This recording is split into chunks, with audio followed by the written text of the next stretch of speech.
Fala galerinha, a gente está mais aqui num Vogencast, o 4º episódio, e hoje estamos com ela, sensacional, Nath Agustinelli, ela que é gestão de pessoas na veia, cultura forte de uma empresa. Então ela vai explicar um pouquinho como que foi a trajetória dela, da onde ela veio, mais de 15 anos de experiência, né, com esse... É fácil lidar com pessoas, não é, Nath? É muito, muito. Quase ninguém tem problema com isso, né? Então, Nath, passo a bola para você. Conta pra gente um pouquinho da onde você veio, o que você faz, quem você ajuda, se são empresários, se são pessoas, se são comércio, o que você faz? Legal. Bom, primeiro, muito obrigada pelo convite. Fiquei realmente muito honrada de estar aqui, ainda mais que estou entendendo que é o 4º episódio, né? Poxa vida, olha só que delícia poder contar essa história com vocês. Além de tudo, vocês ainda são nossos clientes, né? Olha que maravilha. É uma honra dupla. Exatamente. Né? Bom, eu sou a Natália, sou psicóloga de formação. Eu falo 15 anos de RH, né, Gui? Mas assim, eu tenho muito mais. Depois dos 15, a gente não precisa mais contar, né? Mas já estou aí, se não beirando 20, já passei, né? Tenho uma trajetória dentro da área de recursos humanos, então passei por toda a transformação, especialmente a transformação digital da área de pessoas, né, da área de people.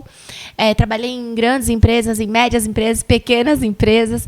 Então, isso trouxe, com certeza, uma bagagem muito legal para a minha vida. Eu fui assistente, analista, coordenadora, head, diretora, passei por toda a escala, né, dentro da área de recursos humanos, em praticamente todos os guarda-chuvas, em treinamento, desenvolvimento, cultura, recrutamento e seleção. Fui de consultoria, fui de empresas de serviços, enfim.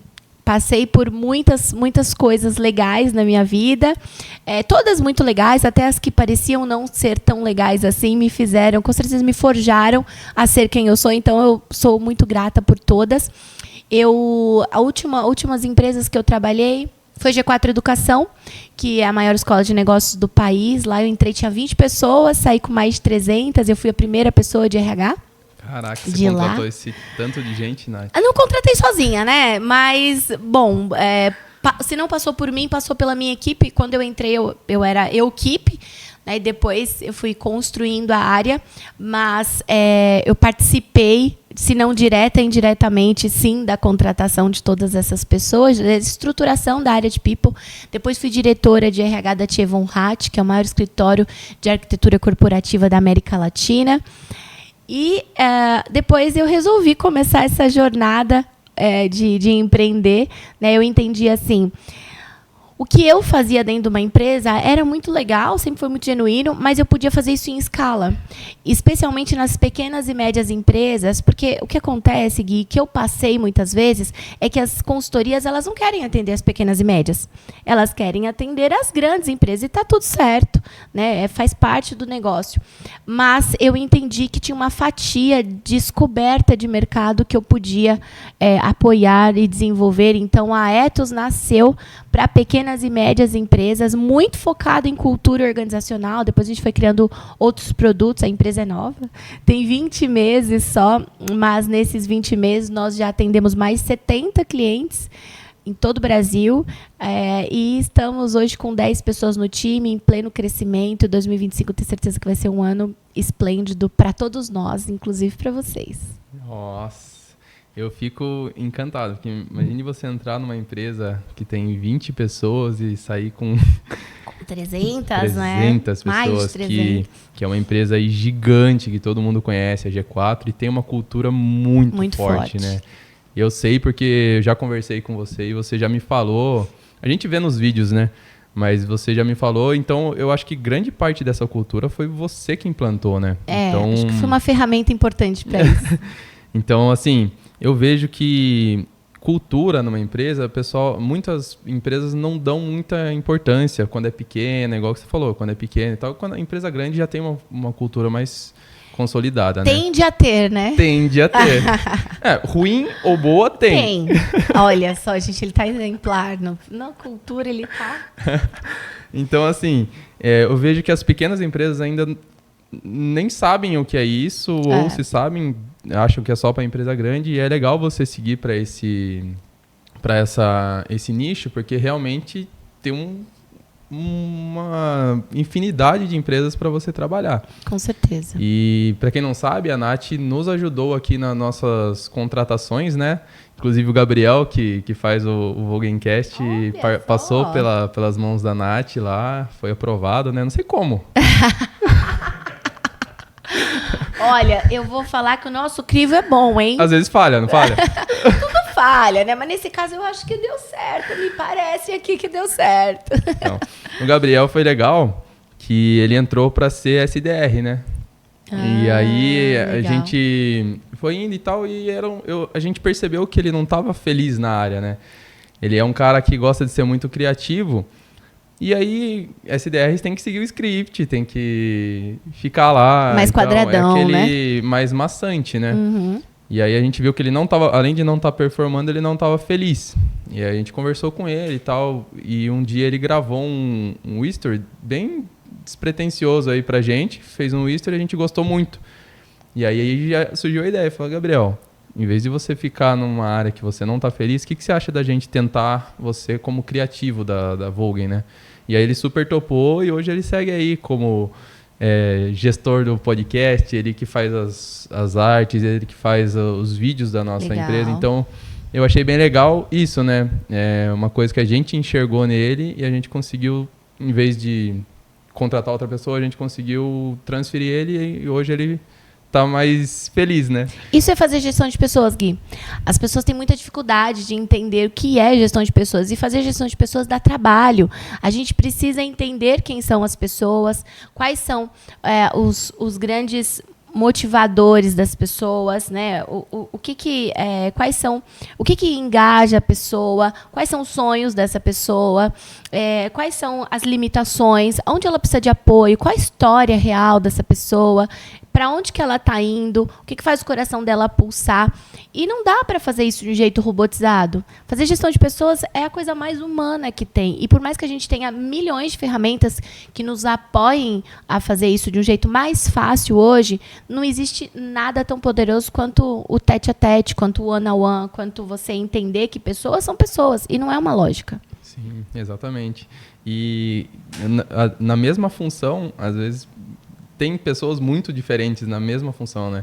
Então, a gente acaba entendendo de perfis, né? Então, tem perfis que se encaixam melhor em determinadas funções e tendem a ser mais aproveitado nessas funções, né? Então, se você pudesse dar o que eu queria hoje é se você pudesse dar algumas dicas para pessoas que estão começando mesmo, tipo pequena empresa, que não tem RH, que não tem... Por onde você começaria, Nath? Você começaria contratando um RH? O que você faria numa empresa assim que está em ascensão, mas ainda não tem o recurso para ter um RH assim? Gui, tem uma coisa importante que você falou aí, que é essa questão dos perfis. Eu sou psicóloga, né? Eu não sei se eu falei isso, acho que eu não falei. Sou psicóloga e eu tenho, teoricamente, né, uma licença poética para fazer avaliação de perfil. Mas eu tomo muito cuidado com isso, porque existe uma tendência natural em rotular as pessoas. Então, se você é um perfil, sei lá, vou usar o DISC como um exemplo, que é uma linguagem muito universal, né? Então, se você é isso, se você é influente, você é uma pessoa que gosta de falar, que você não sei o quê, ótimo. Eu tenho tendência de comportamento, sim, a fazer ou a ter a este viés de comportamento. Mas isso não necessariamente é 100%. Porque tem várias coisas aí no meio do caminho. Tem uma questão de time de vida. Então, vamos supor, eu, Natália, enquanto RH, significa que todos os RHs são iguais? Não, por isso que cultura é tão importante. Quando a gente... E aí, pegando um gancho na sua pergunta, qual é a primeira coisa que a gente tem que fazer? É entender quem a gente é, qual é o nosso biotipo. E tem muita empresa que diz ser uma coisa, mas no fim do dia é outra. E tá tudo bem a gente assumir quem a gente é, as nossas fraquezas, as nossas fortalezas. A gente precisa ter clareza sobre isso, né? Isso é cultura, é quem a gente é. Então, o primeiro passo é a gente ter clareza sobre quem a gente realmente é. E geralmente a gente, como dono da empresa, a gente tem um viés muito subjetivo, né? Então, eu vou dar um exemplo para você, que eu sempre dou, você já deve ter me ouvido falar isso algumas vezes, que as pessoas criam lá missão, visão e valores. Primeiro que coloca sempre assim, visão, ser referência no segmento, tal. Tá bom, mas o que é ser referência? Como é que você sabe se você é referência comparado ao quê? Como que metrifica isso? Né? E aí esse já é um ponto importante para a gente falar aqui. O segundo são os valores, né? As pessoas colocam sempre qualidade, comprometimento, ética, coisas que para mim são muito essenciais. Você não compra nada de alguém que fala assim, olha, isso a gente não é ético, a gente também não tem muito comprometimento e nem muita qualidade. Mas se você quiser comprar de mim, gente, isso não é óbvio. Agora, existe uma diferença sobre o que é ser ético para você, que não é ser ético para mim. E aí, como biotipo de empresa, e aí voltando aqui, o que é ser ético para nós? E aí, quando eu tenho clareza do que é ser ético para nós, ou, por exemplo, foco no cliente é um valor. Mas o que é foco no cliente? Porque, de repente, foco no cliente para você é entregar. Foco no cliente para o outro é ter uma super experiência aqui. Para o outro, o foco no cliente é entender quem ele é e criar uma solução muito casada com a necessidade dele. Então, entende como isso muda? Sim. E aí, quando a gente tem clareza aqui de quem a gente é de verdade, né? Eu posso colocar ética, comprometimento, eu não gosto, mas se quiser pôr, tudo bem. Mas a gente precisa ter clareza do que significa isso. E aí, quando eu tenho clareza do que significa isso, aí eu sei quem são as pessoas que têm match comigo, que vão entender o que a gente é, para onde a gente vai e qual é o time de vida. Então, eu, enquanto RH, eu já trabalhei em empresas que eu tinha tudo a ver com a cadeira, né, com a cadeira no sentido de funções, tinha soft skills, ou seja, competências comportamentais, eu tinha as competências técnicas necessárias para sentar naquela cadeira enquanto RH, mas eu não tinha match com um lugar. Então, era um lugar, por exemplo, vou dar um exemplo de um lugar que eu trabalhei, que até foi vendido, mas na época, inclusive esse lugar estava em processo de venda, a gente não sabia, então eles delargaram pessoas. E eu, como gestora de pessoas, não sabia. Então eu estava nadando para um lado e a empresa indo para o outro. Ia dar certo isso? Óbvio que não.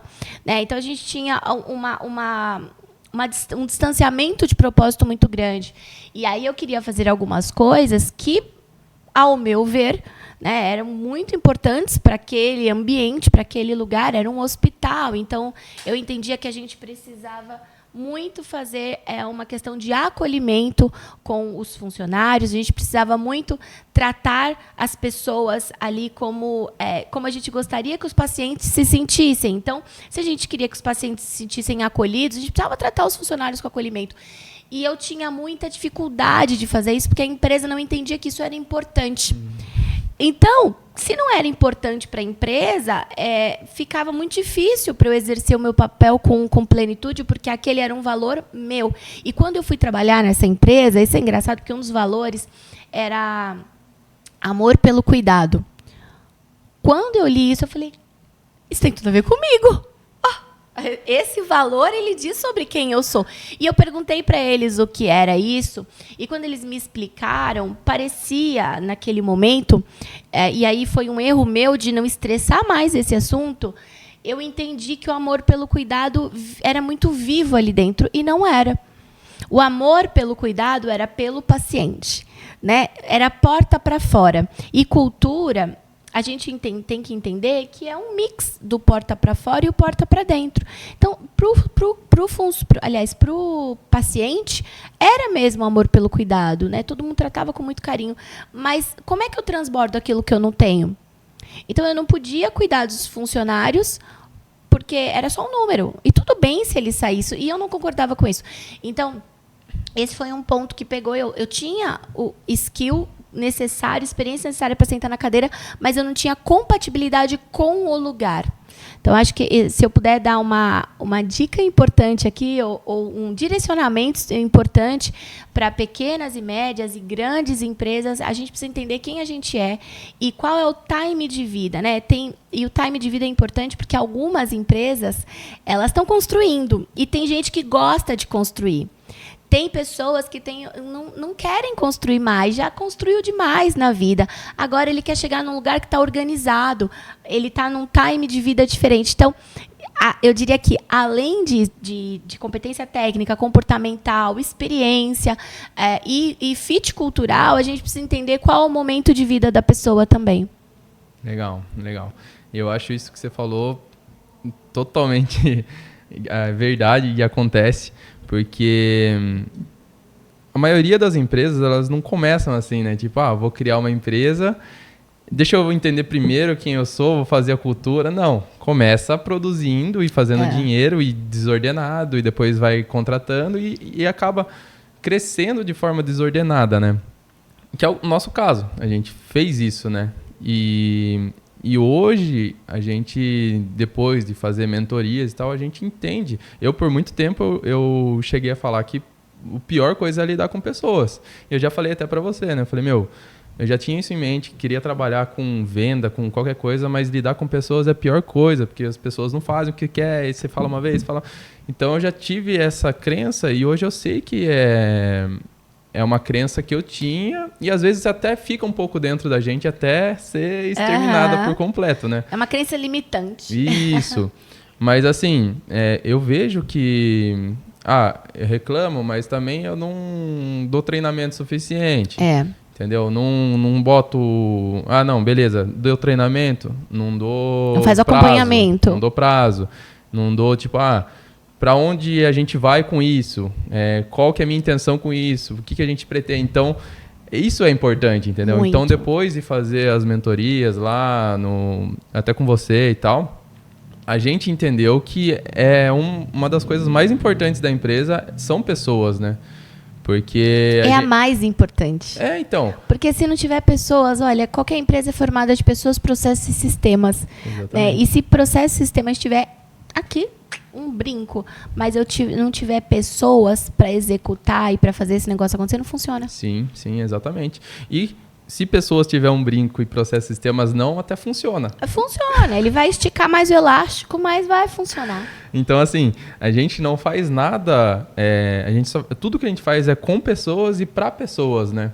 Então, eu costumo falar que hoje a gente trabalha com acessórios, estética e rastreamento de veículos, e eu não vendo nada para um carro. Eu até falei isso num podcast, eu não vou vender o HRV, você não quer colocar isso no filme? Não, a gente vende para pessoas, entendeu? O meio que a gente usa são os veículos, claro, para te proporcionar alguma coisa. Mas a gente vende para pessoas, né? E trabalha com pessoas. Então, a coisa mais importante que tem numa empresa são pessoas e é a maior dificuldade, né? É a maior dificuldade, então é um assunto que eu vi várias vezes a mentoria e ainda estou aprendendo muito. E vai aprender para sempre, Gui. Nunca a gente chega num estado ideal. Porque pessoas, é exatamente isso, é um desafio por dia. A gente acha que já passou tudo. Olha, eu tenho 20 anos de RH e assim, eu já passei muita coisa. Imagina. Se eu contar aqui, um dia eu tenho que fazer um podcast da minha caixinha preta do avião. Mas se eu contar, vocês vão falar, não é possível. E todas as vezes eu me surpreendo. Eu falo, caramba, não é que tinha uma coisa nova? Né? O mercado é dinâmico. Não é que era possível? Então, o mercado mudou. Quando a gente contratava, há 15 anos atrás, a gente contratava de um jeito. Hoje, a gente contrata de outro. Hoje, as pessoas têm muito mais poder de decisão, se elas querem trabalhar na sua empresa, do que a sua empresa de querer entender quem é a pessoa que vai trabalhar com ela. Sim. Né? O poder do candidato é muito maior hoje, porque a gente tem uma imensidão de mudanças de mercado mesmo, de uma enxurrada de informações. Né? Eu sempre falo da história do currículo. Antes... Não sei se é dessa época, talvez não, que você é mais jovem. Eu já fiz currículo, né? Mas antigamente a gente saía com currículo na rua, entregando currículo, né? E a gente tinha que dar graças a Deus se o currículo chegasse na mão da pessoa. Hoje, mudou. A gente tem, sentadinho na nossa casa, a gente pode mandar o nosso currículo para 1 milhão de vagas. E mesmo assim as pessoas reclamam, porque elas precisam responder perguntas. Aí você fala, caramba, ela não precisa gastar com transporte, ela não precisa imprimir, né? Ela não precisa gastar o tempo dela, ela não precisa pedir, pelo amor de Deus, para alguém entregar. É lógico que tudo tem ônus e bônus, e a tecnologia, né, pensando aqui enquanto recrutador, ela facilitou muito a nossa vida, porque você consegue fazer filtros ali. Tem ineficiência, assim como tudo na vida. Os candidatos reclamam muito dessa questão muito automática, né? Então, você faz filtros, mas imagina, às vezes, para uma vaga você tem 200 currículos. É difícil, né? A gente não consegue. A tecnologia tem que vir a nosso favor. Mas, por outro lado, os candidatos têm meios diferentes de alcançar as pessoas, como não tinha antes. Então, hoje, eu consigo entrar no LinkedIn e entender quem é o CEO daquela empresa, quem é o gerente da área X, né? Eu consigo me comunicar com aquela pessoa. Então, os acessos hoje são muito mais fáceis do que há alguns anos. E quando a gente olha para a gestão de pessoas, esse poder do candidato, né? Então, quando a gente vem para cá, para o lado de gestão de pessoas, a gente também entende que tudo isso mudou. O jeito que eu fazia gestão antes, que era muito mais autocracia, né? Manda quem pode, obedece quem tem juízo. Hoje não, as pessoas elas trabalham nos lugares por propósito. A maioria dos desligamentos, eles são por falta de um líder inspirador, por falta de propósito, clareza de propósito, plano de carreira. E plano de carreira não necessariamente é dinheiro, mas é muito o que você fez aqui. Olha, eu tenho uma pessoa que pode ter uma movimentação interna e ela vai ficar muito mais feliz se eu movimentá-la. Ela tem skills que eu posso desenvolvê-la para isso, né? Então, isso é fazer gestão de pessoas. É quando você entende que o ser humano é único. E aí, por mais que a gente tenha tecnologia, não substitui o olhar humano para isso. Com certeza. E eu vejo que a tecnologia vem para agregar, né? Não substituir, mas agregar. Substitui em algumas coisas, mas sempre com a intenção de ajudar a gente, né? Por exemplo, a gente está implantando um sistema de inteligência artificial aqui na empresa agora para ser um SDR. Então, que legal. Vai fazer um pré-atendimento ali para entender o que a pessoa... Porque a gente tinha muito problema. Por exemplo, a gente trabalha sábado até meio-dia, né? Aí as pessoas mandavam sábado à tarde, sábado à noite, domingo, e a gente só respondia na segunda de manhã. Você perde o lead. Muitos leads a gente nem tinha resposta, entendeu? Fica frio, né? Tentava conectar e não vai. Então, a nossa ideia é ganhar tempo com isso. Então, por exemplo, uma inteligência artificial pode ser que a pessoa nem perceba que ela está falando com uma inteligência artificial. Então, a ideia é essa, para a gente conseguir conectar com a pessoa e depois entrar um vendedor, um especialista ali, justamente para falar com esse lead. Então, a gente está testando isso e eu acho que vai dar certo, porque vai agregar muito no trabalho do vendedor. Ele não vai precisar ficar qualificando tanto, Sim. tentando conectar, já vai pegar a conversa e já vai saber do que o cara precisa, né? Então, vai agilizar o processo. Então, é uma maneira que a gente está tentando, né? Muito bom. E assim, né? De novo, não substitui, mas otimiza, melhora o processo, né? Então, dá escala para o processo. Enquanto eu tinha que fazer um atendimento por vez e de repente, demorar muito mais para atender, eu consigo afunilar tudo isso, trazer mais agilidade para o processo, mais qualidade, né? Se você faz isso da maneira correta, funciona muito bem. E aí, o medo de muitos profissionais é esse, né? Vou ser substituído pela inteligência. Fala, não, muito pelo contrário, usa a inteligência artificial a seu favor, em todas as áreas, né? A gente usa muito, para muitas coisas dentro da Ethos, hoje a gente usa inteligência artificial e acho que a gente usa muito menos do que a gente deveria até, porque é muito novo para todo mundo, né? A gente está aprendendo. Eu acho que quando a gente assistir esse podcast daqui a alguns anos, a gente vai ter vergonha de falar isso. Eu também acho. Porque eu comecei a implantar a inteligência artificial agora, o pessoal já fala que eu estou atrasado há anos. Eu falei, meu Deus do céu. Imagine daqui 10 anos o pessoal assistindo isso aqui. Tudo muito rápido, né? E aí, como é que a gente fala que gestão de pessoas não mudou? Claro que mudou, claro que mudou. Quando a gente olha para a equipe hoje, né, o jeito que a equipe se comunica, o jeito que as pessoas olham para a cultura. Antes ninguém falava sobre cultura. Antigamente ninguém falava. Cultura sempre existiu, sempre. Mas por que as pessoas não falavam? Porque elas não tinham clareza de que isso é cultura. Então é importante. Por que eu não paro em lugar nenhum, por exemplo, né? Tem muita gente, muitos empresários me procuram e falam assim, Nath, eu vou pegar o currículo, é muita instabilidade, eu nem chamo. Eu falo, por quê?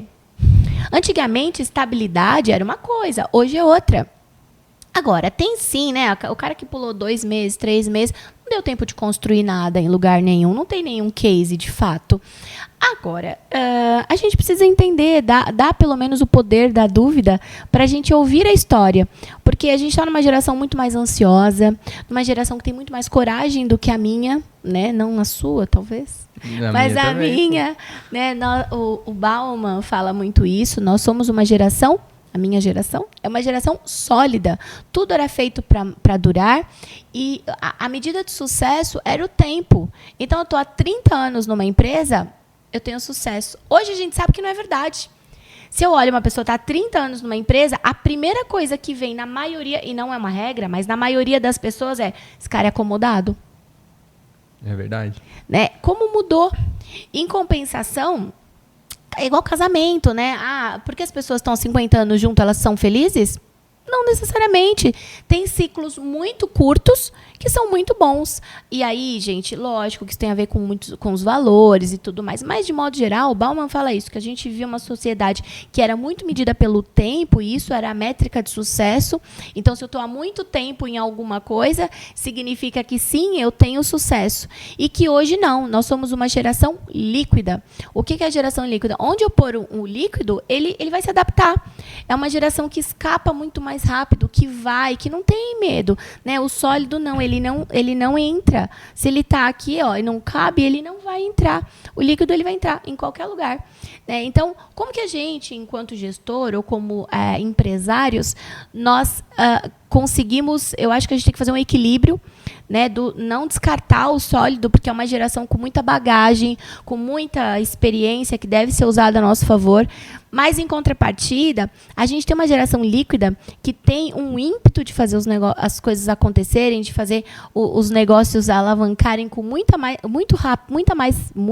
mais rapidez. Travou.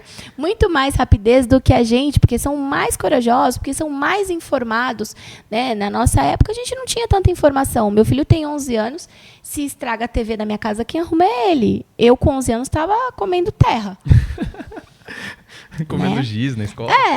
Entendeu? Então, mudou completamente. E aí, eu acho que o grande lance de sucesso é a gente conseguir equilibrar essa diversidade. Diversidade de pensamentos, né? Tem gente que fala assim, eu só contrato vendedor dominante. Por quê? Você vai criar uma panela de pressão. Todo mundo que você atende vai bem com o dominante? Porque eu acho que não. Quem é seu público? Entende? Então, a gente precisa, até complementando a primeira pergunta que você fez, a gente precisa entender quem é meu público. Boa, excelente. Com quem que eu me conecto? Com quem que eu estou falando? Quem é a minha audiência? Eu tenho uma diversidade de pessoas, então eu preciso ter uma diversidade de pessoas aqui dentro. Quanto mais a gente tem um ambiente diverso, e diverso não significa que as pessoas têm comportamentos diferentes. Eu tenho um ambiente super diverso dentro da Ethos, cada um é de um jeito, mas a gente tem muita clareza e muita sinergia sobre os comportamentos que a gente precisa ter, que sejam comum ao nosso grande objetivo. Então, eu aproveito essa diversidade de pensamento, essa diferença de perspectivas de olhar, né? Então, eu olho para isso e você fala, isso aqui é uma caneca. Aí o outro fala, é uma caneca, mas é uma caneca preta. Não, é uma caneca preta de porcelana. Então, eu falo, putz, olha, dá para eu juntar todas essas informações e ter uma clareza sobre o que é essa caneca. E dentro da empresa é isso que acontece. Por isso que ter um ambiente diverso é tão importante. E as pessoas acham que ambiente diverso é desconexo de cultura. E não é isso. É diferente. Você pode ter uma cultura forte com um ambiente super diverso, que funciona muito bem. E eu só tenho isso quando eu tenho clareza sobre quem a gente é e para onde a gente vai. Muito legal. Excelente. Eu vou precisar fazer isso então, né? Vai. Ter clareza de quem eu sou. Ele tá atrasado, tá, gente? Não é por falta de falar. Não, isso. Vem aqui, Guilherme, vou puxar a sua orelha. Não, mas a gente precisa mesmo, porque é igual eu falei pra você, a gente vai querendo fazer outras coisas que são mais importantes e acaba deixando um pouco de lado esse assunto que talvez eu acho que é um dos mais importantes. Se fosse para começar a empresa hoje, era talvez o segundo assunto que eu focaria, entendeu? Então, assim, eu vejo culturas muito legais, por exemplo, da UGA lá, né? Que o pessoal lá tem um manual de conduta e tal. Eu acho muito legal isso aí. Não consegui implantar ainda na empresa. Pessoas que trabalham aqui, cara, são muito legais. A gente se trata como família mesmo. Mas tem os problemas porque a gente não tem uma cultura forte, né? Então, assim... Tem cultura forte, mas não tem clareza. Exatamente. Porque cultura é igual tomar banho. Tem que fazer todo dia. A gente tem que lembrar todo dia quem a gente é e pra onde a gente vai. Ter rituais. A gente é um aluno exemplar. Só tá faltando colocar em prática. Exatamente. Tá um pouco aqui, ó. Mas, Nath, você falou que você tem muita história legal aí. E eu queria saber uma dessas histórias pra gente dar um pouco de risada. Ver o que... Fala uma situação muito surreal que você passou nessa sua jornada aí. Que você... Tenho várias. Olha, tem uma... Nem sei se eu posso contar, será? Pode. Tem uma... eu fazia um processo seletivo. Eu trabalhava numa empresa que tinha uma unidade de negócio que a gente chamava de SVA, que é Serviço de Valor Agregado. E o que era, né? Então, nós tínhamos... Era outsourcing de TI. Então, nós tínhamos os nossos colaboradores dentro das operações de outras empresas. Então, a gente tinha... É como se fosse um call center técnico, né? De tecnologia mesmo. E aí, o nível 1 e 2 de atendimento... Aliás, o nível 2 e 3 de atendimento, o 2 e o 3, era nosso. Então, a gente chamava de white label, né? Então, era o meu funcionário, da minha empresa, que atendia... para fazer um suporte técnico com o nome de uma outra empresa famosa, né? Ok. E aí, era um processo... imagina, call center era muita gente, tal, então eu tocava esses processos lá dentro desse cliente nosso. E aí, tô eu um dia lá com, sei lá, tinha umas 60 pessoas na sala. Aí e a gente fazia prova técnica, né? Então, eles estavam fazendo prova técnica. E aí, eu tava sentadinha lá, esperando eles fazerem, quietinha, assim, esperando eles fazerem a prova técnica. De repente, levanta um cara. Aí ele levantou assim, e aí ele fazia assim com a mão, e eu não tava entendendo, e ele olhava pra mim assim, fazia... E eu, oi? Aí eu pensei que era pegadinha, porque ele começou a andar. Eu falei, o pessoal tá me trollando, certeza. E eu comecei, não sabia se eu ria. O cara tava convulsionando, acredita? Nossa. E eu achando que era uma pegadinha. Meu Deus. Juro, eu achei que era uma pegadinha. E aí ele tava convulsionando, só que ele convulsionou diferente. Eu nunca tinha visto alguém convulsionar em pé. Ele convulsionou em pé, e aí ele veio assim, ó, na minha direção, assim. E eu falei, você tá me zoando? Ele tava convulsionando. Meu Deus. Tem essa. Tem uma que não é tão engraçada, mas é uma curiosa. Isso, curiosa é legal. Que ele... coitado, né? Não posso falar que isso é engraçado. Ele ficou bem, tá, gente? Foi tudo bem. Ele... Por isso que é engraçado agora, né? Ele depois a gente ficou best. Mas foi na hora, eu achei que era pegadinha. Eu juro que eu pensei. Falei, pegadinha, né? Achei que estavam me trollando, mas não era, não. Não era, não. Tem uma outra também, mas essa é punk, hein? Essa não é engraçada, não. Essa é maluca. Eu fazia um processo seletivo também, na época de uma empresa de ônibus. Então, muita gente lá no processo.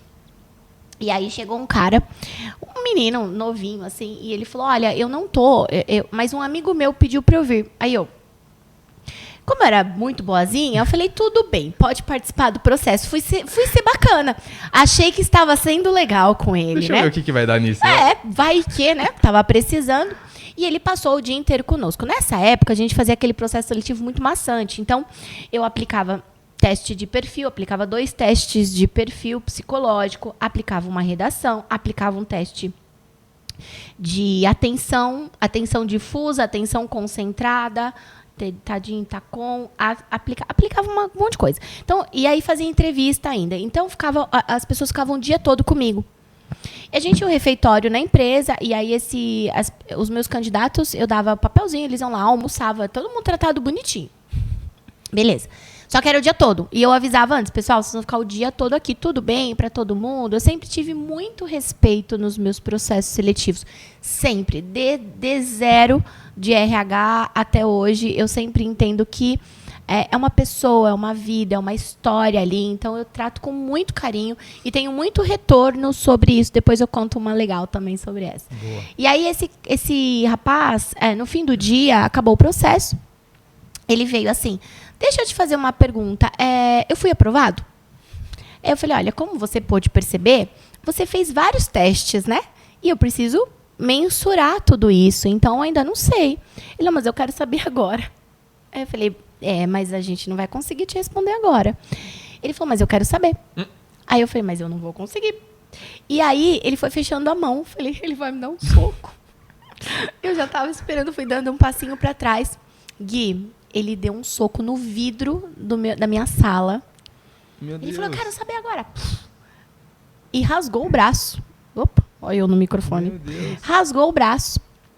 Imagina, foi minha primeira experiência de RH. Ali eu vi que eu realmente queria isso da minha vida, né? Porque passar por isso já foi a prova.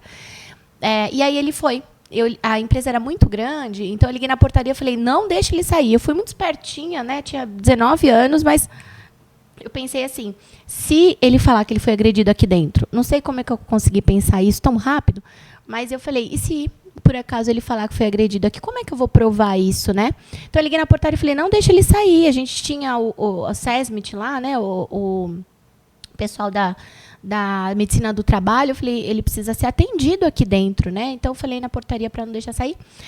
E como era numa rodovia, os policiais rodoviários, eles sempre lavavam as viaturas, abasteciam lá dentro. Por coincidência, estava entrando uma viatura. E aí, o policial... Mas isso, gente, tem muitos anos. O policial falou... Isso tem, sei lá, quase 20 anos. O policial falou... aí seguraram ele, aí bem na hora a polícia entrou. Aí falou, o que está acontecendo? Aí explicou, aí o policial veio me perguntar. Eu falei, o que aconteceu? E aí ele começou a chorar, que estava doendo, óbvio, rasgou o braço dele, assim, né? Rasgou mesmo, assim. E aí o cara de segurança do trabalho enfaixou, cuidou, tal, e ele chorando, falando que estava doendo. Aí o policial falou, você vai aprender a virar homem, eu vou dar uma volta com você. Aí eu falava, não dar uma volta com ele. Não faz isso. Pelo amor de Deus, ele vai voltar aqui. Eu fiquei com muito medo. Eu passei umas muito, muito loucas, assim. Mas também teve outras muito legais. Só não cortando você, ele soube a resposta, né? Que ele queria. Ele soube, né? Ele cavou a resposta de alguma maneira. Não, foi tão louco isso, porque eu falei, gente, era pra ele ter me batido. Caraca, velho. Quando a gente pensa que viu muita coisa, vou falar pra vocês. Já vi muita coisa em processo seletivo, mas muita. Mãe que vai junto com o candidato. Oi, eu posso esperar aqui fora? Né? Muitas mães, esposa, muitas vezes. Eu acho que agora você vê mais, acho que mães acompanhando, não vê? Hoje eu faço menos processo, né? Mas ainda, acho que eu via mais antes, viu? Acho que eu via mais antes. Antes, acho que, hoje devem disfarçar melhor. É que geralmente hoje as primeiras entrevistas são online. Nossa, entrevista online eu já vi muita coisa também, né? Aí todo mundo, né? Fazer reunião online é uma coisa, né? Tem que tomar cuidado, gente. Mas teve um candidato agora, na Ethos mesmo, recentemente, ele participou de uma vaga de operações para um cliente grande. Candidato excelente, mas ele tinha pouca experiência ou não o suficiente para esta cadeira especificamente em gestão de pessoas. E nós demos o feedback para ele muito sincero, falou, olha, aqui. Não, na verdade, a primeira coisa foi que ele foi extremamente prolixo na entrevista. Então, o meu time fez todo o funil. Quando foi entrevista com o cliente, eu quis participar. E eu não sei se ele ficou nervoso, porque eu, né, e o dono da empresa e ele. Aí, a gente deu uma apertada, né, eu principalmente. E ele foi extremamente prolixo. Extremamente, assim, péssimo. Se perguntava uma coisa, ele dava uma volta ao mundo e não respondia. E aí, eu reprovei. E aí a minha gerente de projetos, ela falou, Nath, ele não foi prolixo na entrevista comigo, eu acho que ele ficou nervoso, vamos dar uma chance para ele, não sei o quê. E ela foi muito boa nisso, porque ela conseguiu avaliar o momento, como ele estava e quem ele era de verdade. Ela falou, posso conversar com ele? Vamos dar mais uma chance para ele? Aí ligou para ele, conversou, tal. Eu falei, então pede para ele vir presencial. Aí ele veio presencial e ele falou, olha, eu realmente fiquei muito nervoso. E aí eu dei um feedback sobre essa parte de gestão de pessoas que também era um gap. Falei, olha, aqui. Ele tinha uma insegurança, na realidade, muito grande. Falei, a sua insegurança está te travando. Falei para ele aquilo que eu entendia como verdadeiro, né? Não menti. Falei a verdade para ele. Ele entendeu isso. Ele foi reprovado no processo. Nós escolhemos outra pessoa. E ele mandou uma caixa pra gente, assim, uma semana depois. E nessa caixa ele escreveu uma carta e ele falou assim que foi o processo mais gostoso que ele já tinha feito. E mesmo ele sendo reprovado, que ele entendeu por que ele estava sendo reprovado e como que ele precisava melhorar isso para conseguir outras oportunidades. Ele mandou um vinho pra gente, né, agradecendo isso. E aí a gente teve uma nova oportunidade, ligou para ele, ele falou, eu já fui aprovado em outro lugar, graças a vocês. Nossa, então, esse foi uma história muito legal. Eu já passei por muitas histórias legais, assim. Processo seletivo, gente, às vezes a gente pensa assim, né, se a pessoa é aprovada, ela vai fazer parte da nossa história, mas não é. As pessoas que não são aprovadas ou que não nos aprovam, porque tem muita gente que desiste do processo, ou seja, ela também não aprovou esse lugar para trabalhar, nós estamos escrevendo um pedaço da história dessa pessoa e ela também está escrevendo na nossa. Então, a gente precisa olhar com muito carinho para o processo seletivo. A gente já fez, né, Gui? Algumas entrevistas juntos. E tem até uma história legal, né, que eu tinha muita dificuldade, né, de falar com o candidato. E dificuldade em que sentido? De fazer perguntas realmente para conhecer a pessoa, né? Porque na hora da entrevista a pessoa, não, eu sei fazer isso, não, eu adoro isso aqui, não sei o quê. E eu não sabia como fazer perguntas e, igual você fala, fica cutucando para a pessoa falar mesmo a verdade, né? Então, aí a Nath falou, não, próxima entrevista eu vou entrar com você. Eu falei, sério mesmo, Nath? A gente fazia a entrevista online primeiro, né? Eu falei, legal, bora. Aí marcou e tal. Aí foi a entrevista, a Nath tava, na hora da entrevista, a Nath tava dirigindo e tal, desesperada. Eu falei, nossa senhora, não sei, eu tô atrasado aqui, mas vamos lá. Parou o carro. Eu parei o carro, tá, gente? Eu não sei se parou, mas eu parei tava no carro. carro. Aí botou o celular e entrou eu, ela e o candidato, e daí eu consegui acompanhar como que ela fazia as perguntas, tipo... E não fica aquele negócio chato, né? Tipo, não sei o quê. Não, seco, tipo, né? Bateu, levou, né? Eu achei muito legal o jeito que a Nath conduziu e eu consegui captar o máximo de informação possível para eu conseguir aplicar para mim. Então, eu achei que, nossa, mudou muito a minha mente na hora de fazer a entrevista aquele dia. Então, e foi um dia que estava mó... Na correria. Tô sempre a correria, Gui. Obrigada, que bom. O processo seletivo tem que ser gostoso, gente. Pra gente, pro candidato, né? Acabou aquele negócio de jogar o E-Sharp. Conte-me mais sobre isso, né? Por que você tem que ser escolhido para vir trabalhar aqui comigo? Não, tem que ser um negócio gostoso mesmo. Tem que ser uma experiência boa para ele. A gente mede, inclusive, qual o nível de satisfação dos nossos candidatos. Quem passa pela Ethos, como que ele se sentiu nesse processo? Porque pra gente é muito importante. Ele vai ser embaixador da nossa marca ou detrator. Então, como é que você trata uma pessoa mal? Por exemplo, a gente... um candidato que vem aqui... Aliás, um candidato que vem aqui participar de um processo seletivo, ele não pode se tornar seu cliente? Pode. Ele não pode indicar pessoas para cá? Sim. Então por que a gente trata as pessoas assim, achando que ela é só mais um candidato? Ninguém é só mais um, né? Eu acho isso legal pra caramba. E outra coisa que a gente fala, né? A gente tem que contratar caráter e moldar habilidades, né? Então, eu já fiz isso bastante errado também. Eu procurava habilidades. Não, a pessoa tem que saber de elétrica, tem que não sei o quê. E esquecia o caráter, né? E aí, vários colaboradores não deram certo, né? Por isso. E aí, como que se contrata caráter, Nath? Como que você identifica se o caráter da pessoa realmente é aquele? Por exemplo, honestidade. Como é que fala? É um valor importante para você. É um valor muito importante pra gente, porque a gente lida com carros de clientes E já aconteceu, tipo, quebrou uma peça lá, acontece, todo mundo Fica erra. quietinho. Eu já quebrei um monte de peça de carro quando eu fazia instalações. Só que o que acontece daí pra frente é o que molda quem você é, né? Eu sempre falei pro cliente, sempre falei pra empresa que eu trabalhava, quebrei aqui e tal, fui desmontar, aconteceu. E, tá tudo bem, a empresa arca com isso. O problema é quando a pessoa quebra, deixa ali e tal, não fala nada, fica quieto. E aí causa um transtorno muito maior. Então, assim, uma dica, 2, que você possa dar pra gente conseguir identificar, por exemplo, quero contratar uma pessoa extremamente honesta. Como que eu identifico isso aí na prática? O que é honestidade, né? Então a gente precisa primeiro entender o que é isso para nós. Você já explicou o que é para você. Eu sempre falo assim, comportamento passado prediz comportamento futuro. Então a maneira como eu pergunto isso na entrevista, você fez muito bem. Olha, é natural, às vezes a gente quebra, já aconteceu isso comigo. Eu queria que você me contasse alguma vez que aconteceu isso com você, como que foi essa situação? Como é que você conseguiu lidar com isso de uma forma que você entende que foi satisfatória?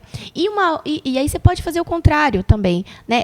Conta assim, uma situação que você teve muito medo, que você quebrou alguma coisa ali, que você fez alguma coisa que foi errada, que você cometeu um erro. Qual foi o resultado disso? E aí você começa a entender como que a pessoa lida com isso. Que tenta conectar e faz ela contar realmente uma história. Isso. E primeiro que assim, você já mostrou como que é isso pra você, ou seja, já declarou o que é ser honesto aqui. Então, aí você entende. Se a pessoa der uma gaguejada ali, não, porque tem gente que vai falar isso, nunca aconteceu. Nunca aconteceu. É igual quando você pergunta qual que é. Antes a gente perguntava qual é o seu ponto a melhorar, agora o pessoal não pode mais perguntar, né? Não pode? Tem gente que fala que não, eu pergunto, mas tem gente que fala que não. Eu faço uma historinha, né? Para não ir seco na pergunta, eu sempre dou uma contextualizada, assim, né? Eu falo, quer ver como eu pergunto? Eu falo assim, faz aí. Eu falo assim, vamos supor que eu estou te entrevistando. Eu falo assim, Gui, vamos supor que você foi aprovado. Então, você foi aprovado, vai começar comigo hoje. Opa. E eu já vou fazer aqui o seu plano de desenvolvimento individual, o seu PDI. E aí, eu queria que você trouxesse para mim, pensando na cadeira que você vai sentar aqui conosco, 2 coisas para eu te ajudar a desenvolver. Então, eu queria que você trouxesse uma coisa técnica, falar, Nath, isso daqui eu preciso de ajuda, e uma outra comportamental, falar, olha, isso aqui eu preciso de apoio, de ajuda nisso.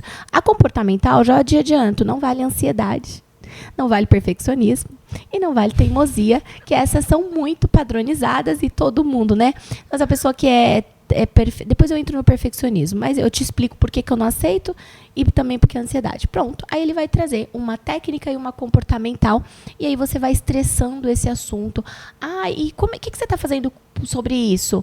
O que você tem feito para mudar? E qual foi seu ponto A e seu ponto B? Como é que você descobriu que esse era uma questão para você melhorar?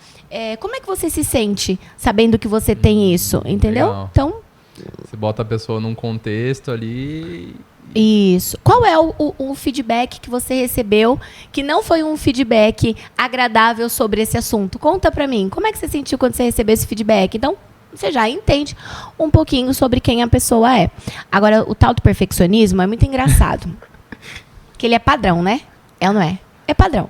Eu sou muito perfeccionista. O meu defeito é que eu sou perfeito. Falou, que é isso? E eu falo, mas você tá de brincadeira comigo, né? O processo seletivo, você tem que deixar a pessoa à vontade. Quanto mais à vontade ela tiver, mais ela entrega quem ela é. E ela não fica com essa trava, com essa postura sisuda. Ela solta. A gente começa a conversar aqui, né? E eu sempre falo isso no começo do processo. É uma conversa. Eu quero que você entenda quem a gente é. Processo seletivo é namoro. A gente não casa sem a gente conhecer. E os 2 lados namoram. Então, é um momento que você tem também para conhecer aqui a nossa empresa. E eu gostaria também de te conhecer, para a gente não ter um casamento com a pessoa errada, né? Então, pronto. E aí, quando a pessoa fala assim, meu defeito é porque eu sou perfeccionista. Aí eu falo, dá um exemplo para mim, assim, de perfeccionismo para você. Que te atrapalhou? Aí a pessoa começa, não, porque... Geralmente, o que ela quer dizer com perfeccionista? Vou contar para vocês. A primeira ela é lenta. ela é lenta e ela justifica a lentidão dela, uma pessoa muito analítica, muito criteriosa. Isso é ruim? Não é, gente. Tem funções que exigem isso, né? Então, uma pessoa muito... Aí eu pergunto, quando eu vejo que é lentidão, eu falo assim, tá, vamos supor que a gente tem 2 caixinhas aqui. As pessoas que são muito rápidas e, às vezes, não prezam tanto pela qualidade, e as pessoas que são mais devagares aqui, mas que são pessoas muito criteriosas. E você só pode escolher uma das 2 sem justificar. Qual que você escolhe? Pronto. Ela vai mostrar quem ela é. Tá? Muito legal. E aí você fala, dá um exemplo pra mim do que aconteceu, que marcou você. E você vai vindo. Vai vindo. E aí tem o outro perfeccionista, que é o inseguro, né? Quando ele fala, tá, então, ao invés de perfeccionista, a gente pode substituir isso por insegurança? Aí a pessoa, é mesmo. Acho que pode. Talvez sim. Aí tá tudo bem, a gente é inseguro em algumas questões mesmo. Mas aí você entende que, muitas vezes, vem aquela coisa muito pronta para a entrevista. Então, se você... E você também, né? A pessoa fala, pá, aí fica aquela bolinha, vai e volta. É chato pra caramba fazer entrevista assim. Sim. O processo tem que ser isso aqui, tem que ser uma conversa, tem que ser gostoso. Você precisa contar quem você é, qual é o propósito desse lugar, por isso que cultura é tão importante, né? Como que a gente é aqui, e não é como que o Guilherme, como dono da empresa, apenas acha, porque é importante a sua visão, mas como as pessoas que trabalham aqui se sentem também, né? Tudo isso é importante no processo. Muito legal. E eu queria saber também, Nath, perguntar para você, a gente fala muito da geração Z hoje, né? Não é ruim, eu vejo empresários reclamando, o pessoal não quer saber de nada e tal, não sei o quê. Eu acho que eles estão numa geração diferente da minha, diferente da sua, mas eu posso falar o que eu vejo, assim. É uma geração, eu vejo por causa do meu cunhado, né? Tem 18 anos lá, tá começando a trabalhar agora, passou no exército lá. Então, assim, o que eu vejo analisando ele, eles acham que as coisas são muito fáceis hoje. Principalmente por causa de você conseguir muita informação rápido, né? ChatGPT e não sei o quê. De fato são. E aí eles acham que eles sabem de tudo, entendeu? Tipo, meu cunhado mesmo, você pergunta, não, isso aí é fácil, isso eu sei, isso aqui. E eles acham que eles sabem de tudo, que eles não precisam trabalhar, e isso é o que você falou. Eles escolhem muito, ele faz ADM, não, é processamento de dados. Ele quer entrar no primeiro trabalho dele ganhando 6 mil, porque ele sabe de tudo, não sei o quê. Mas, mano, não é assim, cara. Você tem que entrar por baixo pra você aprender a fazer as coisas. Você pode saber procurar informações muito mais rápido do que eu, muito mais rápido do que a Nath, mas tem coisas que você tem que passar por um processo, né? Então, como a gente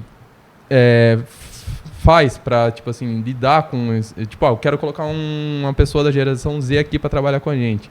Como a gente consegue falar na linguagem deles, assim, pra eles entenderem que tem um processo, que não é tudo fácil, entendeu? Que você não vai entrar ganhando 10 mil reais. Ó, eu falo que o que nunca muda. O que muda é o como. Se você perguntar para uma pessoa que começou a trabalhar há 50 anos atrás e falar assim, na sua época tinha conflito de geração? Ela vai dizer sim. Sempre existiu conflito de geração. É que a gente está falando mais sobre isso agora. Sempre houveram desafios. Nós, por exemplo, eu sou de uma geração que usava disquete. Eu sabia usar disquete muito mais fácil do que as pessoas que estavam há 20 anos na empresa que eu entrei. Se eu falar de disquete agora, muita gente que está assistindo, a gente nem sabe o que é esse disquete. Se eu perguntar para meu filho o que é disquete, ele vai falar, disquete? É de comer? Né? Não sabe o que é. Então, o primeiro ponto aqui é que nós sempre tivemos a diferença de geração no mercado de trabalho. Legal. E a gente precisa desmistificar um pouco isso. A segunda é aquele ponto, o lance do líquido do sólido, que a gente precisa tentar fazer isso da melhor maneira possível. Realmente, eles são muito mais ansiosos do que nós.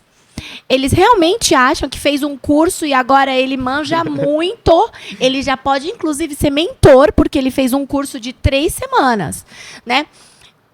Isso é muito legal, porque ele tem muito mais coragem do que a gente, que às vezes ficou muito confiança. Então, a gente precisa potencializar aquilo de bom que eles têm, né? E quando a gente potencializa, a gente acha o start disso, a gente consegue fazer bem para os dois lados, né? Para nós aqui, enquanto receptores dessa geração, e para eles também que estão crescendo, desenvolvendo e começam a olhar a nossa geração como uma geração que é muito... que não é esse terror todo, porque o que pega nessa geração nova, eles não querem mais ser líderes. Por quê? Porque nós adoecemos.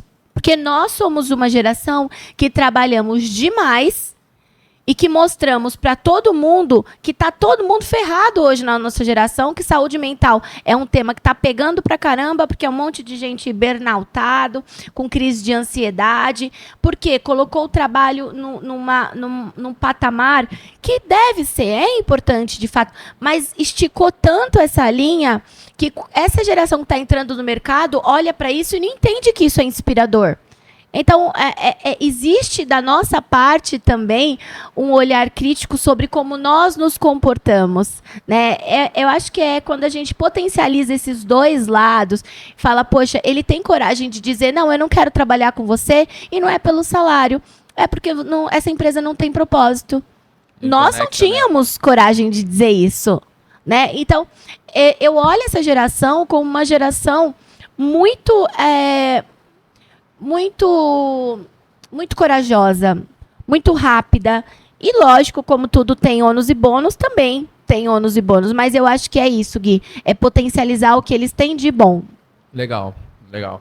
Eu acho isso surreal, porque é igual eu falei pra você, eu tenho essa visão, mas agora você me mostrou um outro lado, que realmente, né, potencializar o que essa geração tem de melhor, né, que é buscar informações mais rápidas, falar, tipo, a verdade, sem ficar... Porque às vezes a gente, no trabalho mesmo, você entra lá, que nem na minha época, quando eu entrei trabalhar, você ficava meio assim, né? Não, vou falar isso, porque vai que, né? Não, a pessoa fala, hoje a pessoa fala, né? No meu segundo trabalho, eu fiquei o dia todo sem ir ao toalete. Sabe por quê? Porque não me contaram onde era, eu tive vergonha de perguntar, deixa eu falar, onde é o banheiro? Ninguém me falou, eu fiquei o dia inteiro, eu passei mal, porque eu tinha vergonha. Olha que absurdo. No meu primeiro trabalho, eu tinha 15 anos, eu tinha vergonha de fazer 1 hora de almoço, porque eu achava que eles iam pensar que eu estava enrolando. Eu comia e voltava.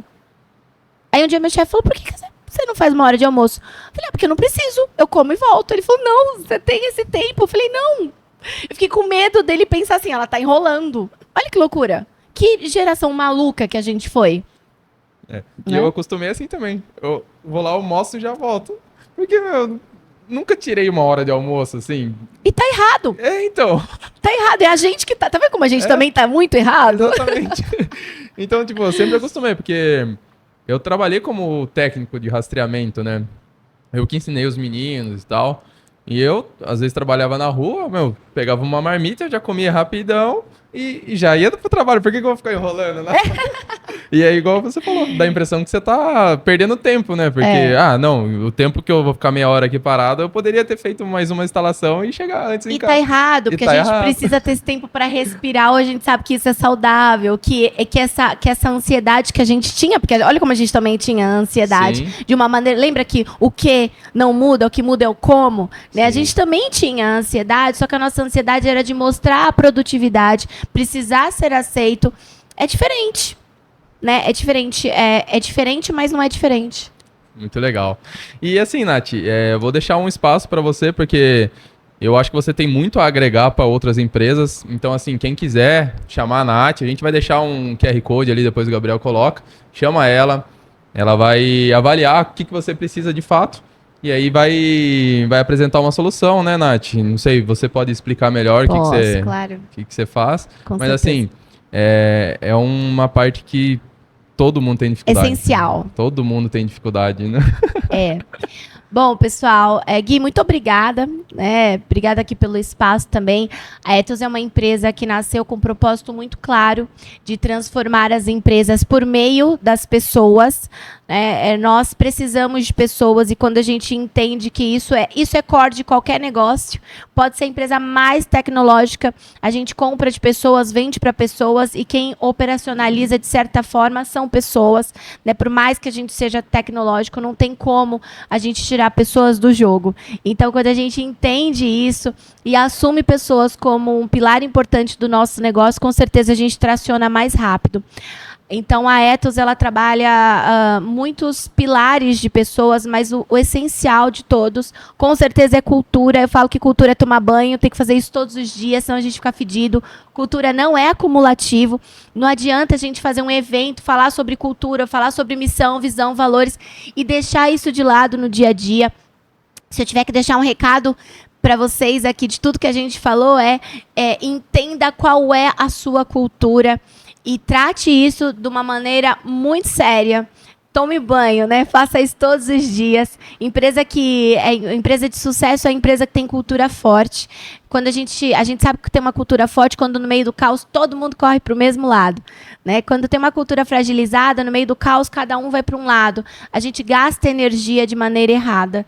Então, a Ethos trabalha muito sério, de uma maneira muito, muito gostosa, mas muito séria e muito competente, sobre como que a gente coloca pessoas de um jeito estratégico no seu negócio.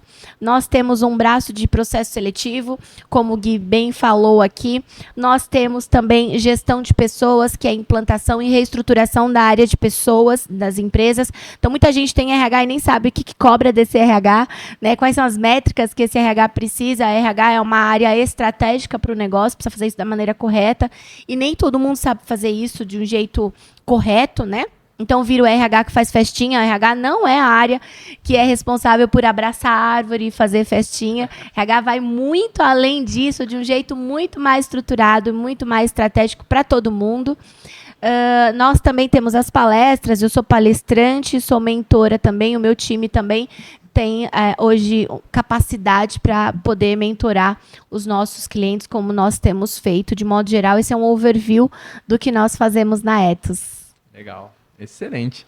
Eu já presenciei como vocês trabalham, em alguns produtos e eu achei surreal e ainda vou contratar alguns outros produtos. Opa, tá gravado, hein? Com certeza.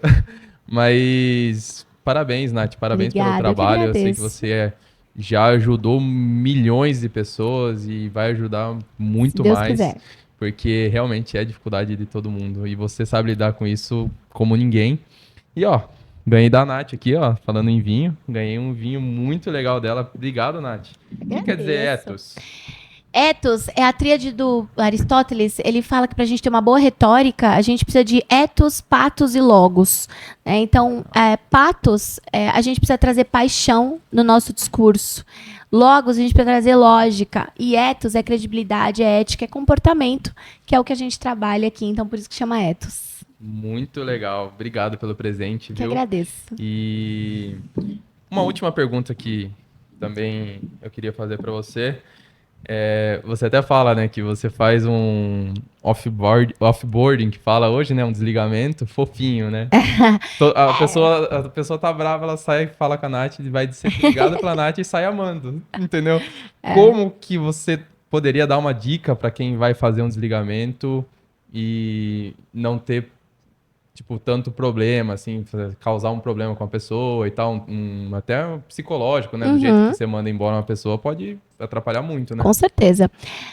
Primeiro que desligamento não pode ser surpresa, Gui. Quando a gente faz gestão de pessoas de verdade, a pessoa já sabe que ela vai ser desligada. Então, a gente precisa contar para ela que não está bom. E quais são os nossos combinados para que isso fique bom, em quanto tempo e qual é a consequência disso. Mas se eu falar, ele vai entender que vai mandar embora, ele vai me prejudicar. Ele já está te prejudicando. Sim, exatamente. Por que a gente não trata as pessoas da maneira que elas merecem, com verdade? A gente quer a verdade das pessoas, mas a gente não faz, a gente fica aqui. Então, esse já é um processo importante no desligamento, falar a verdade. O segundo é que desligamento não é hora de feedback. Você já devia ter feito isso antes. Se der feedback na hora de estar desligando, olha, estou desligando por causa disso, você fez o seu trabalho mal feito. Se você está fazendo gestão de pessoas, ela sabe por que é que ela está sendo desligada. Então, não é hora de feedback.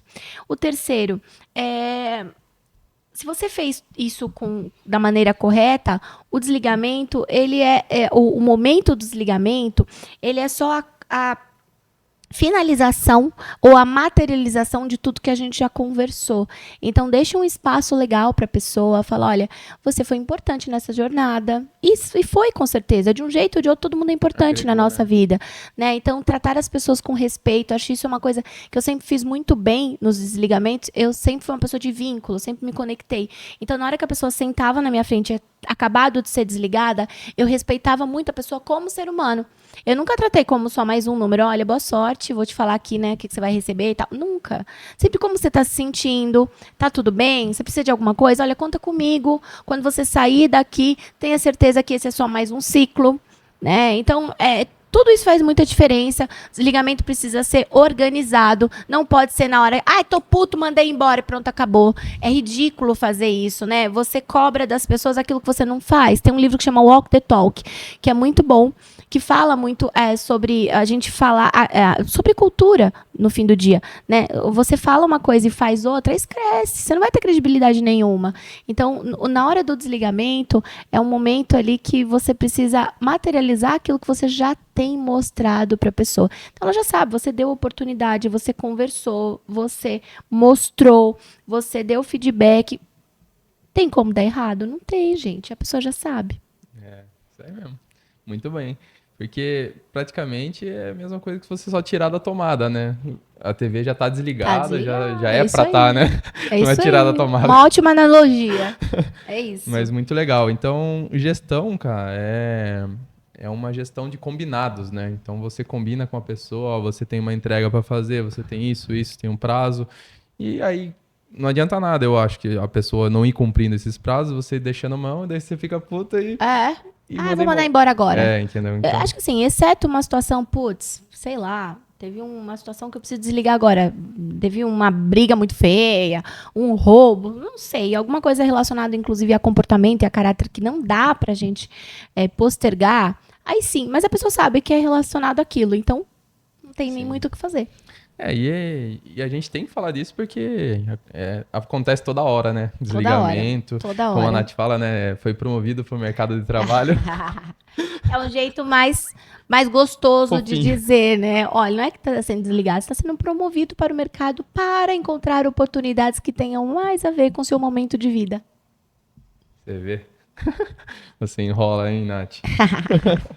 É isso aí, você domina muito, Nath. E parabéns mesmo. Eu que agradeço, Gui. Eu fico muito lisonjeado de você estar aqui. Você veio de outra cidade só para participar do nosso humilde Vogencast aí. Não, eu que fiquei honradíssima pelo convite. Vocês são clientes muito especiais pra gente. Pode ter certeza disso. A gente também admira muito a história de vocês. Obrigado.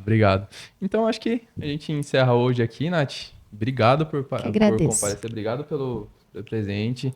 Obrigado por nos ajudar na nossa caminhada e ajudar tantas outras pessoas e outros empresários. E eu tenho certeza que você... Nossa, não sei nem quantas empresas você vai ajudar ainda. Amém. E se chegar alguma empresa por aqui, você tem que dar comissão pra gente. Combinado. Tá no contrato. Fechou. Valeu, Nath. Obrigado, galerinha. Obrigado por acompanhar mais um episódio aí, quem acompanhou. Obrigado, Nath, de novo. E vamos pro próximo, né? Vamos ver qual que vai ser o próximo. Isso aí. Muito obrigada, pessoal. Um prazer estar aqui. Um beijão. E nos sigam nas redes sociais. Isso. Qual que é a rede social? A minha é Nath, nath.agustinelli. É nath.agustinelli. Mais fácil o Gabriel colocar ali escrito. E a Ethos é Ethos, ETHOS. Ethos, isso, assim. Aqui, né? Ethos _GC. Mas o Gabriel vai pôr tudo aí pra vocês. Isso, fechou? Coloca até um QR Code aí, coloca os arroba, coloca muito telefone, bem. Não sei se você quer. Pode pôr tudo, nos achem. É isso aí. Obrigado, viu? Valeu, Gui. Obrigada, pessoal. Tchau.